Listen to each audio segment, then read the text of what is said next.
एक बार की बात है, एक आश्रम में 3 शिष्य रहते थे। तीनों ने अत्यंत मेहनत से अपनी शिक्षा संपूर्ण की।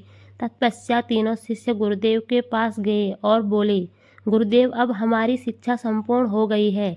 अब गुरु दक्षिणा देने का वक्त आ गया है। गुरुदेव मुस्कुराए और बोले, यदि तुम लोग मुझे गुरु दक्षिणा देना ही चाहते हो, कल मुझे एक थैला सूखे पत्ते लाकर दे दो। तीनों शिष्य मंद मुस्कुराए और उन्होंने सोचा, सूखी पत्तियां लाना कौन सी बहुत बड़ी बात है।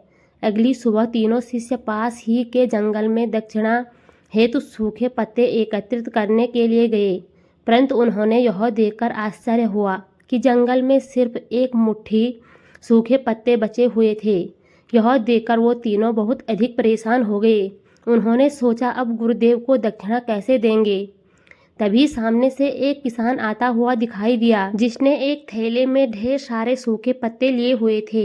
उन्होंने उस किसान से आग्रह किया, भाई, हमें भी थोड़े सूखे पत्ते दे दो, हमें इसकी अत्यंत आवश्यकता है। किसान ने कहा, यह सूखे पत्ते मैं अपने जीवन यापन तथा घर पर भोजन पकाने के लिए ले जा रहा हूँ। मैं यह आपको नहीं दे सकता, परंतु हाँ, पास के गांव में सेठ जी रहते हैं। उनके पास सूखे पत्तों से दोने बनाने का कारखाना है। शायद वह आपको सूखे पत्ते दे सके। वे तीनों सेठ जी के पास गए और उनसे सूखे पत्ते देने के लिए आग्रह किया, परंतु सेठ जी ने कहा कि मैं आपको सूखे पत्ते नहीं दे सकता, क्योंकि इनकी मुझे आपसे अधिक आवश्यकता है। मैं इन सूखे पत्तों से अपना कारोबार चलाता हूँ, मुझे क्षमा करें। वे तीनों शिष्य अत्यंत परेशान हो गए।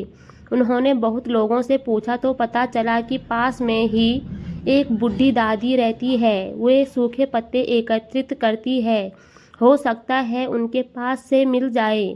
तीनों बूढ़ी दादी के पास गए और उनसे सूखे पत्ते देने का आग्रह किया, परंतु बूढ़ी दादी उन सूखे पत्तों से औषधियाँ बनाया करती थी, तो उन्होंने भी मना कर दिया। अब तीनों छात्र निराश होकर आश्रम लौट आए और दुखी मन से गुरुदेव को सारी बात बताई कि वे उनकी दक्षिणा लाने में असफल रहे।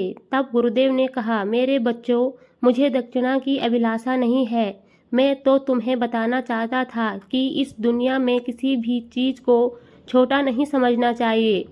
छोटी सी छोटी चीज़ का भी अपना महत्व होता है, अपना मूल्य होता है। आज शिष्यों को भी पता चल गया था कि जिन चीज़ों को हम बहुत छोटा समझते हैं, वास्तव में उनका भी अपना एक स्थान होता है।